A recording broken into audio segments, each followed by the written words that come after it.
Hello everyone, welcome back to my channel. तो आज हम बायोलॉजी के चैप्टर 4 एनिमल किंगडम की वीडियो लेके आए हैं। तो इसमें आज हम एनिमल किंगडम का इंट्रोडक्शन देखेंगे। तो एनिमल किंगडम, जैसे कि हमने जो हमारे सेकंड चैप्टर था उसमें हमने क्लासिफिकेशन पढ़ा था, जिसमें हमने मोनेरा, फंजाई, प्रोटिस्टा ये कवर कर लिया था। तो उसमें प्लांट एंड एनिमल किंगडम बचा हुआ था। तो प्लांट किंगडम हम बाद में कवर करेंगे। तो उससे पहले हम एनिमल किंगडम को कवर करते हैं। तो बहुत अच्छा चैप्टर है। तो एनिमल किंगडम, ये किंगडम एनिमेलिया बोल सकते हैं, इनको हम मेटाजोआंस भी कह सकते हैं। इनको हमने दो पार्ट्स में डिवाइड किया है। पहला है सब किंगडम पैराजोआ एंड दूसरा है सब किंगडम यूमेटाजोआ। तो सब किंगडम जो पैराजोआ है ये क्या है, इसमें प्रिमिटिव मेटाजोआंस होते हैं, यानी कि बोल सकते हैं पहले वाले मेटाजोआंस होते हैं जिनमें सिर्फ सेल्स प्रेजेंट होती हैं। जैसे कि हमें पढ़ा है सेल के ग्रुप से टिश्यू बनता है, फिर ऑर्गन सिस्टम एंड देन पूरा ऑर्गेनिज्म बनता है। लेकिन जो सब किंगडम पैराजोआ है इनमें सिर्फ वो ऑर्गेनिज्म आएंगे, यानी क्या बोल सकते हैं वो फाइलम आएगा जिसमें सिर्फ और सिर्फ सेल्स प्रेजेंट हो, सेल के अलावा कुछ और प्रेजेंट नहीं होता है। वो सिर्फ एक ही हमारा वो है फाइलम पोरीफेरा, पहला फाइलम। उसके बाद हमने इस सेकंड पार्ट में डिवाइड किया है सब किंगडम यूमेटाजोआ। यू का मतलब आप सबको पता है, जहां यू आ जाए यानी कि ट्रू, ये ट्रू मेटाजोआंस होते हैं जिसमें हमारे बच्चों में बाकी के फाइलम आ जाते हैं, जैसे सीलेंटेटा, टीनोफोरा जिसको हम निडेरिया भी बोल सकते हैं, प्लेटीहेलमिन्थस, एस्केहेलमिन्थस या Nematoda, Annelida, Arthropoda, Mollusca, Echinodermata, Hemichordata and Chordata. ये हमारे सारे फाइलम्स हैं। इन सब के बारे में हम फुली डिटेल के साथ पढ़ेंगे। फिर बेसिस ऑफ क्लासिफिकेशन क्या, कि किस किस के बेसिस पे हमने इनको क्लासिफाई किया है। तो सबसे पहले लेवल ऑफ ऑर्गेनाइजेशन। तो हम सबसे पहले पढ़ेंगे लेवल ऑफ ऑर्गेनाइजेशन कि भाई कौन कौन सा लेवल है, सेलुलर ग्रेड है, टिश्यू है, ऑर्गन सिस्टम वगैरह, ये सारे हम इसमें पढ़ेंगे। जर्म लेयर्स के बारे में पढ़ेंगे, बॉडी प्लान, उसके बाद सिलोम, सिमेट्री, उसके बाद सेगमेंटेशन एंड देन लास्ट में नोटोकोड। इन सब के बारे में हम देखेंगे इंट्रोडक्शन में। तो अब हम सब जो हमने क्लासिफिकेशन के बेसिस पढ़े थे उनको अब हम पढ़ते हैं। तो जैसे कि सबसे पहला हमने पढ़ा था लेवल ऑफ ऑर्गेनाइजेशन। तो इसमें क्या आता है, इसमें सबसे पहले सेलुलर ग्रेड, यानी कि जिसमें सिर्फ सेल्स हो। जब हमने स्टार्टिंग की थी तो हमने पढ़ा था कि हमारा एक पोरीफेरा ही ऐसा फाइलम है जिसमें सिर्फ सेल्स प्रेजेंट होते हैं। तो सेलुलर ग्रेड किसमें होती है, फाइलम पोरीफेरा में। उसके बाद टिश्यू ग्रेड, यानी कि सेल, और सेल के बाद जिनमें टिश्यू भी बनते हैं वो होते हैं हमारे सीलेंट्रेटा एंड टीनोफोरा। और एक बात ध्यान रखना, जो आगे जितने भी बेसिस करेंगे क्लासिफिकेशन के उन सब में सीलेंट्रेटा एंड टीनोफोरा ये हमेशा साथ रहते हैं, ये दोनों हमेशा साथ मिलेंगे। तो टिश्यू ग्रेड में क्या है, सीलेंट्रेटा एंड टीनोफोरा। उसके बाद ऑर्गन ग्रेड, यानी कि जिसमें सेल बनते हैं, सेल के ग्रुप्स के बाद टिश्यू बनता है एंड टिश्यू से ऑर्गन बनते हैं, ऑर्गन ग्रेड। वो उसमें सिर्फ एक सिंगल है हमारा प्लेटीहेलमिन्थस। उसके बाद ऑर्गन सिस्टम, यानी कि जिनमें कंप्लीट होता है, यानी कि सेल से टिश्यू, टिश्यू से ऑर्गन एंड ऑर्गन से organ system and organ system बन गया तो एक ऑर्गेनिज्म बन ही जाता है। तो ऑर्गन सिस्टम किसमें बनता है, एस्केहेलमिन्थस अप टू कोर्डेटा, यानी कि बीच में हमारे जितने भी Aschelminthes, Annelida, Mollusca, Arthropoda, Echinodermata, Hemichordata, Chordata ये सारे आ जाएंगे इसमें, एस्केहेलमिन्थस से लेके कोर्डेटा तक। ये आपको नाम याद रखने होंगे लेकिन इनके। उसके बाद आता है जर्म लेयर। अब हमारे पास ना दो टाइप की जर्म लेयर प्रेजेंट होती है, एक तो डिप्लोब्लास्टिक और दूसरी है ट्रिप्लोब्लास्टिक। थोड़ा आप नाम से पता लगा पा रहे होंगे। डिप्लोब्लास्टिक, डाई का मतलब क्या होता है, टू, ब्लास्टिक मतलब जर्म लेयर, यानी कि इसमें दो जर्म लेयर्स प्रेजेंट होते हैं डिप्लोब्लास्टिक में, एक्टोडर्म एंड एंडोडर्म। ये दो सेलुलर लेयर्स इसमें प्रेजेंट होती है, एक्टोडर्म एंड एंडोडर्म। और एक नॉन सेलुलर लेयर प्रेजेंट होती है, मेसोग्लिया, जो एक सेलुलर लेयर नहीं है, यानी कि एक टाइप से जर्म लेयर के कारण नहीं होती है, लेकिन एक नॉन सेलुलर लेयर है जो एक जेली लाइक लेयर प्रेजेंट होती है एक्टोडर्म और एंडोडर्म के बीच में। जैसे डायग्राम में हम देख सकते हैं कि ये सबसे पहले हमारी आउटर लेयर है एक्टोडर्म। एक्टोडर्म हमारी सबसे आउटर लेयर होती है। उसके बाद ये बीच में जो आप खाली स्पेस देख रहे हैं ये मेसोग्लिया है, एक जेली लाइक स्ट्रक्चर, इसमें जेली फिल होती है, ठीक है। और सबसे जो इनर लेयर है ये वाली, ये है हमारी एंडोडर्म, ठीक है। और ये होता है, हमने बताया था सीलेंट्रेटा एंड टिनोफोरा, ये दोनों हमेशा साथ रहते हैं, तो ये होता है सीलेंट्रेटा एंड टिनोफोरा में। अब उसके बाद आता है ट्रिप्लोब्लास्टिक, यानी जिसमें 3 जर्म लेयर प्रेजेंट हो, एक्टोडर्म, एंडोडर्म एंड यहाँ पे है मेसोडर्म, तीनों सेलुलर लेयर होते हैं। कंफ्यूज मत होना, डिप्लोब्लास्टिक में तो होता है मेसोग्लिया एंड ट्रिप्लोब्लास्टिक भी होता है मेसोडर्म, यानी कि पीछे तीनों के डर्म लग जाएगा, ठीक है। ये तीनों सेलुलर होती है, जैसे सबसे आउटर मोस्ट है एक्टोडर्म, ये उसके बाद जो बीच वाला पोर्शन है ये हमारे मेसोडर्म एंड ये अंदर वाला एंडोडर्म, और ये होता है प्लैटीहेल्मिन्थेस से लेके कोर्डेटा तक। Diploblastic Coelenterata and Ctenophora and triploblastic Platyhelminthes up to Chordata. अब हम थर्ड देखते हैं बॉडी प्लान, जिसमें 3 टाइप्स में हमने डिवाइड किया है। ये सबसे पहला है सेलुलर एग्रीगेशन, नाम से ही पता चल रहा है, यानी कि इसमें सेल्स के बारे में है। सेलुलर एग्रीगेशन जिसमें सिर्फ सेल्स प्रेजेंट हो। अब आपको शायद ध्यान आ गया होगा, पहले पढ़ा था सेल्स सिर्फ किसमें प्रेजेंट होते हैं, पोरिफेरा, तो इसका एग्जांपल है पोरिफेरा, ओनली जिसमें सिर्फ सेल्स प्रेजेंट हो, only diffuse cells are present. दूसरा है हमारे पास blind sac. Blind sac body plan में क्या होता है, इसमें एक ही ओपनिंग होती है जो माउथ के जैसे भी एक्ट करती है और एनएस के जैसे भी एक्ट करती है, यानी कि फूड एंटर भी उसी ओपनिंग से होता है एंड निकलता भी उसी ओपनिंग से है, जिसका एग्जांपल है सीलेंट्रेटा, टिनोफोरा। देखो दोनों फिर से साथ है ना, सीलेंट्रेटा, टिनोफोरा एंड प्लैटीहेल्मिन्थेस। जैसे देखो ये एक ऑर्गेनिज्म है, ये यहाँ पे हमारी ये ओपनिंग है, यहाँ से ही फूड एंटर हो रहा है एंड फिर इसी ओपनिंग से फूड क्या जा रहा है, बाहर जा रहा है, तो ये क्या है ब्लाइंड सैक। तीसरा आता है tube within tube body plan. इसमें क्या होता है, इसमें 2 सेपरेट ओपनिंग्स होती हैं। एक ओपनिंग तो एक्ट करती है माउथ के जैसे और दूसरी ओपनिंग एक्ट करती है एनएस के जैसे। जैसे कि देखो ये ऑर्गेनिज्म है, 2 ओपनिंग है, एक ही ओपनिंग है, एक ही ओपनिंग है। तो पहली ओपनिंग क्या है, पहली ओपनिंग है माउथ एक्ट कर रही है एंड सेकेंड ओपनिंग है वो एनएस के जैसे एक्ट कर रही है, जिसका एग्जाम्पल है एस्केहेल्मिन्थेस अप टू कोर्डेटा। अब जो tube within tube body plan है उसको 2 टाइप में डिवाइड किया, ये एक्स्ट्रा है, आप रिमेंबर रखना चाहें तो रख सकते हैं। 2 टाइप्स में डिवाइड किया, एक तो प्रोटोस्टोम और एक ड्यूटेरोस्टोम। प्रोटोस्टोम यानी कि फर्स्ट माउथ, जब जो ब्लास्टोस्पोर होता है वो माउथ को पहले बनाता है तो उसको हम बोलते हैं प्रोटोस्टोम, जिसका एग्जांपल है एस्केहेल्मिन्थेस अप टू मोलस्का, यानी कि एस्केहेल्मिन्थेस, एनालिडा, आर्थ्रोपोडा और मोलस्का इसके अंदर आते हैं।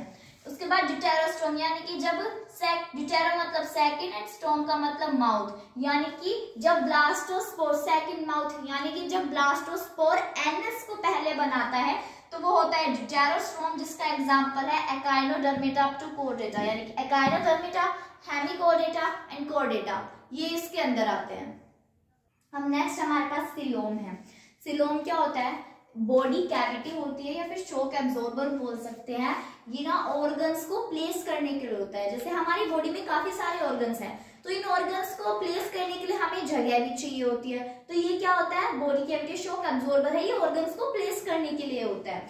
अब सिलोम 3 टाइप का होता है, acoelomate, pseudocoelomate and eucoelomate. Acoelomate, A यानी कि अब्सेंट, यानी कि जिसमें सिलोम अब्सेंट हो, वो कौन कौन से होते हैं, सीलेंट्रेटा, टिनोफोरा एंड प्लैटीहेल्मिन्थेस। उससे पहले सिलोम बनता कैसे है, तो सिलोम बनता है जो हमने 3 जर्म लेयर्स पढ़ी थी, एक्टोडर्म, एंडोडर्म एंड मेसोडर्म, ये 3 सेलुलर जर्म्स लेयर थी।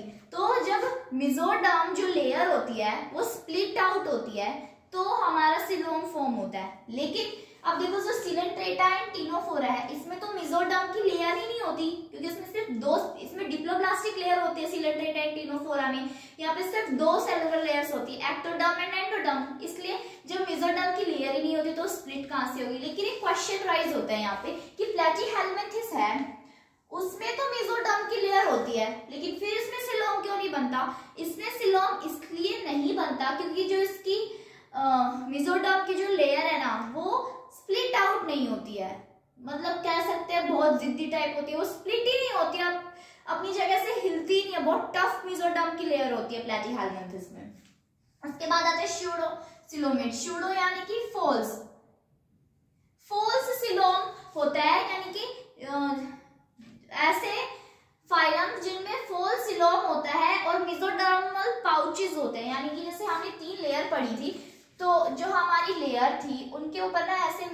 एनिमल पाउचेस बन जाते हैं। हमारी बुक है उसके अंदर इसका डायग्राम भी गिवन है, ठीक है। उसका एग्जांपल है अस्केहेलमिंथिस, यूसिलोमेट, यू मतलब ट्रू, यानी कि ऐसे फाइलम्स जिनमें ट्रू सिलोम हो और बॉडी कैविटी क्या होती है वो लाइन हो जाती है मेसोडर्म की लेयर से दोनों साइड से। जैसे कि ये हमारे पास लेयर थी सबसे पहली वाली एक्टोडर्म, बीच वाली थी हमारे पास मेसोडर्म एंड ये अंदर वाली थी एक्टोडर्म। तो क्या होता है ये जो दोनों लेयर है ना, जैसे ये यहाँ से भी लाइन हो जाती है एंड इस पोर्शन से भी लाइन हो जाती है, दोनों साइड से ना ये लाइन हो जाती है बाय मेसोडर्म लेयर, ठीक है। इसका एग्जांपल है एनालिडा अप टू कोर्डेटा, यानी कि Annelida, Arthropoda, Mollusca, echinodermata, hemichordata and Chordata. और जो एंडोडर्म है, सॉरी एक्टोडर्म है, ये जो लेयर है, और जो आउटर मेसोडर्म है, एक्टोडर्म एंड जो आउटर मेसोडर्म की लेयर है वो दोनों मिलके बनाती हैं पार्शियल पेरिटोनियम, ठीक है। और जो एंडोडर्म और इनर मेसोडर्म है वो दोनों मिलके बनाती है विसरल पेरिटोनियम, ठीक है। और जो हमारा यूसिलोमेट है वो दो पार्ट्स में डिवाइड है, शाइजोसिलोम एंड एंटेरोसिलोम। शाइजोसिलोम यानी कि जब मेसोडर्म की स्प्लिटिंग हो, जब मेसोडर्म की स्प्लिटिंग होगी तो शाइजोसिलोम कहलाएगा, जो एनालिडा, आर्थ्रोपोडा और मोलस्का में होता है। और जब स्प्लिटिंग ना होके मेसोडर्म के पाउचेस फॉर्म हो और उसके बाद पूरा फॉर्मेशन सिलोम का हो, उसको बोलेंगे एंटेरोसिलोम, और वो एकाइनोडर्मेटा, हेमिकोडेटा और कोर्डेटा में होता है। नेक्स्ट है हमारे पास सिमेट्री। सिमेट्री को हमने तीन पार्ट्स में डिवाइड किया है, asymmetrical, radially symmetrical and bilaterally symmetrical.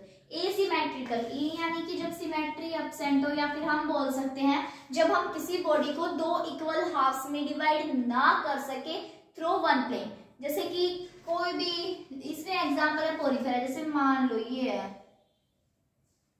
इसको हम एक प्लेन से डिवाइड कर रहे हैं तो हमें दिख रहा है कि इक्वल हाफ्स में डिवाइड नहीं हो रहा है, तो ये होता है एसिमेट्रिकल, जब हम किसी भी बॉडी को दो इक्वल हाफ्स में डिवाइड ना कर सके।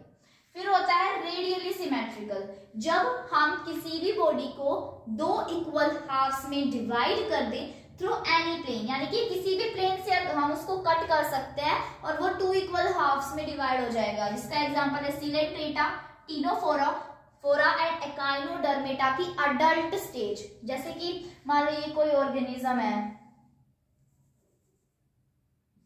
ये मान लो, इसको हम किसी भी प्लेन से डिवाइड करें, ये हमें दो इक्वल हाफ्स में मिलेगा, ये होता है रेडियली सिमेट्रिकल।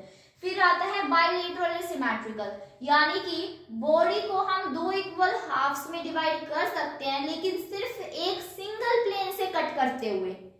इसमें तो क्या था, किसी भी प्लेन से कट कर लो, बॉडी को हमें इक्वल हाफ्स में डिवाइड करना है, लेकिन बाइलेटरल में क्या है, बॉडी को हमें दो इक्वल हाफ्स में डिवाइड तो करना है लेकिन सिर्फ एक सिंगल प्लेन से कट करते हुए। वो होता है प्लेटिहेलमिंथिस अप टू कोर्डेटा और एकाइनोडर्मेटा की लार्वा स्टेज।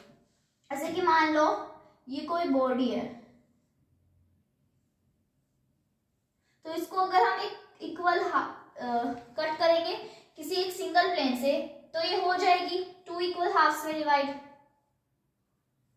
अब जैसे कि इसको मान लो अगर हमने यहां से डिवाइड नहीं कर रहे, इसको यहां से डिवाइड कर रहे हैं, तो एक सिंगल प्लेन से डिवाइड किया है, फिर भी ये टू इक्वल हाफ्स में डिवाइड हो गई।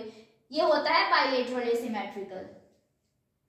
अभी हमारे लास्ट दो बचे हैं, basis of classification, segmentation and notochord. तो सेगमेंटेशन क्या होती है, कुछ इन सम एनिमल्स, कुछ एनिमल्स ऐसे होते हैं जिनमें बॉडी जो होती है वो एक्सटर्नली और इंटरनली सेगमेंट्स में डिवाइड होती है, यानी कि एक सीरियल रिपीटेशन होता है। जैसे कि हमने अर्थवॉर्म में देखा है, तो अर्थवॉर्म में क्या होता है, ऐसे सीरियल रिपीटेशन नहीं होता है, आपने देखा होगा ऐसे रिंग्स बनी होती हैं, वो पूरी बॉडी पे इंटरनली और एक्सटर्नली बनी होती हैं, मतलब उन रिंग्स का रिपीटेशन होता है अर्थवॉर्म, आपने कभी देखा हो तो क्या होता है अर्थवॉर्म में ना, जो बॉडी इस पैटर्न को शो करती है, यानी कि इंटरनली और एक्सटर्नली सेगमेंट्स बने हुए होते हैं, और इसको हम मेटामेरिक सेगमेंटेशन बोलते हैं। और जो फिनोमिनन होता है ये हमारा मेटामेरिज्म होता है। मेटामेरिज्म तो फिनोमिना है और इसको हम मेटामेरिक सेगमेंटेशन बोलते हैं, और ये हमें अर्थवॉर्म में देखने को मिलता है। और फाइलम्स की बात करें तो ये हमें सिर्फ तीन फाइलम्स में देखने को मिलता है, एनालिडा, आर्थ्रोपोडा एंड कोर्डेटा। और एक एक्स्ट्रा पॉइंट है सूडो मेटामेरिज्म। सूडो यानी कि फॉल्स, यानी कि फॉल्स मेटामेरिज्म भी हमें देखने को मिलता है, जो हमें टेनिया यानी कि टेप वर्म में देखने को मिलता है। इसमें क्या होता है कि जो बॉडी होती है ना वो सिर्फ एक्सटर्नली सेगमेंट्स में डिवाइड होती है, यानी कि सिर्फ बाहर के एरिया पे सेगमेंट्स मिलेंगी, अंदर का जो एरिया है उसमें सेगमेंट्स नहीं मिलेंगी। ये होता है हमारे पास सूडो मेटामेरिज्म। इसके बाद जो हमारा बेसिस ऑफ क्लासिफिकेशन में लास्ट है नोटोकॉर्ड। नोटोकॉर्ड क्या होती है कि मेसोडर्मली ड्राइव्ड रोड लाइक स्ट्रक्चर है, यानी कि ऐसा रोड लाइक स्ट्रक्चर, रोड हमने देखी हुई ना सीधी होती है, ऐसा रोड लाइक सा स्ट्रक्चर होता है, ठीक है, रोड लाइक स्ट्रक्चर होता है। और ये ना डोर्सल साइड में बना होता है, दो साइड होती है, ventral side and dorsal side. जैसे कि हमारी बैकबोन है, ये इसको हम नोटोकॉर्ड टाइप में ले सकते हैं। तो ये डोर्सल साइड में बना हुआ होता है और ये एम्ब्रियोनिक डेवलपमेंट होती है ना कुछ एनिमल्स में, तब फॉर्म होता है। और जिन एनिमल्स में नोटोकॉर्ड प्रेजेंट होती है उनको हम कॉर्डेट्स बोलते हैं। एंड जिन एनिमल्स में या बोल सकते हैं फाइलम्स में नोटोकॉर्ड अब्सेंट होती है, यानी कि नोटोकॉर्ड जिनमें प्रेजेंट होती है उनको हम कॉर्डेट्स बोलते हैं, एंड जिनमें नोटोकॉर्ड अब्सेंट होती है उनको हम नॉन कॉर्डेट्स बोलते हैं। तो शायद इससे आपको पता चल गया होगा कि कौन सा फाइलम आता है नोटोकॉर्ड जिनमें प्रेजेंट होती है। तो वो हमारा इकलौता फाइलम है कॉर्डेटा जिसमें नोटोकॉर्ड प्रेजेंट होती है। इसका एग्जांपल है हमारे पास कॉर्डेटा। एंड जो बाकी हमारे पोरीफेरा से लेके हेमिकॉर्डेटा तक बच गए जितने भी फाइलम, वो सारे के सारे नॉन कॉर्डेट्स होते हैं। सिर्फ एक कॉर्डेटा है जो नोटोकॉर्ड जिसमें प्रेजेंट होती है। तो आज की वीडियो में बस इतना ही। अब आगे फाइलम्स के बारे में हम नेक्स्ट वीडियो में पढ़ेंगे। और मेरी और वीडियोस देखने के लिए मेरे चैनल को सब्सक्राइब करें, वीडियो को लाइक करना ना भूलें। थैंक्स।